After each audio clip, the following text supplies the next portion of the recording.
Welcome to The Buzz, the official highlight show of AIC Athletics. Seth Dussault, the voice of the Yellow Jackets here, and fall seasons are in full swing. So let's dive right into the action, and we'll start with the volleyball team, which was at the Hyatt Place Bash at the Beach at Palm Beach Atlantic down in Florida. They went 2-2 on the weekend. Yellow Jackets securing 3-1 victories over Lenore Ryan on Friday and Emmanuel College on Saturday. Andrea Serra rang up 49 kills over the 4 matches to lead the Yellow Jackets.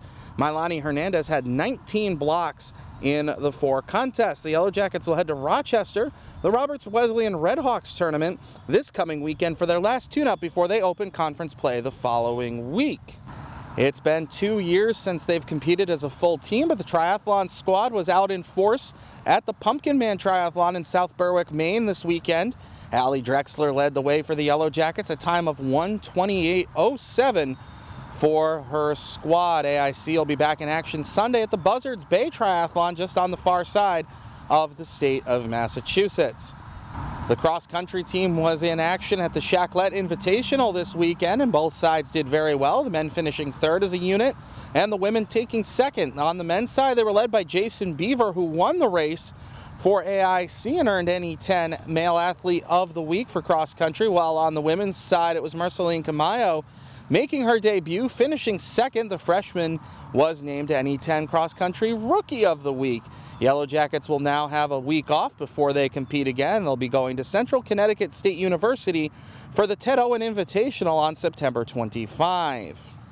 Our golf teams were both in action this weekend. On the men's side, Lee Sue shot an even par 144 up at Franklin Pierce University, finishing tied for 5th and leading the Yellow Jackets in that matchup. They'll be back in the Granite State to take on Southern New Hampshire's Invitational this coming Monday and Tuesday.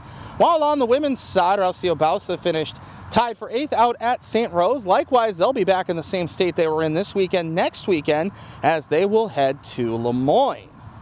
The football team had an unbelievable matchup on Friday night down at Pace University in Pleasantville, New York.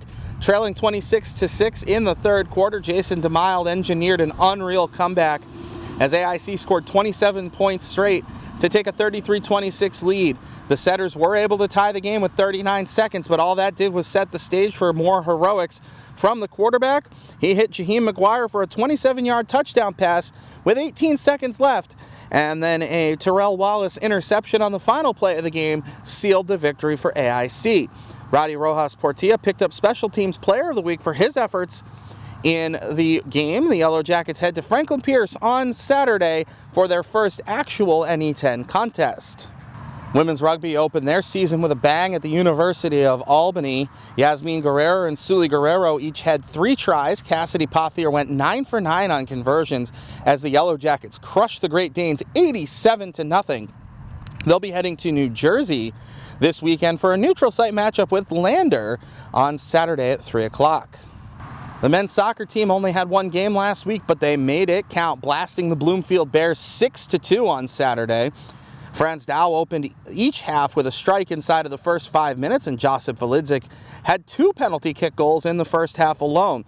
Mathis St. Louis and Josiah Clark each also hit the net in the second half as AIC scored its biggest win in some time. They'll head to Caldwell tomorrow to close out non-league play before opening NE10 action against New Haven this weekend at home.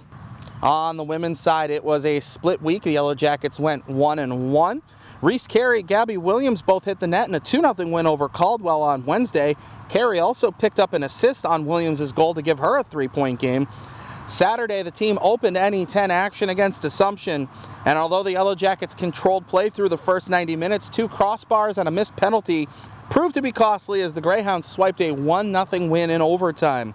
Yellow Jackets will be on the road this week and look to bounce back with some tough NE10 competition. They're at St. Rose on Wednesday and then going to St. Michael's on Saturday. The women's tennis team kicked off its season on Saturday against Franklin Pierce. The Yellow Jackets did fall 7-0 to the Ravens.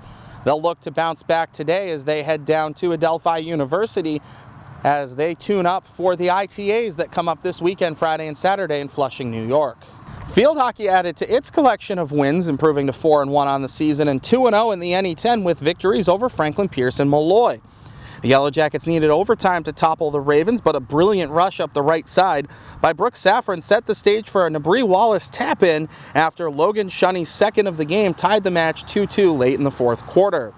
Down at Malloy, Shannon Cormier's penalty stroke was the decisive tally, and Nicole Mercadante added an insurance marker late to give AIC the sweep of the week.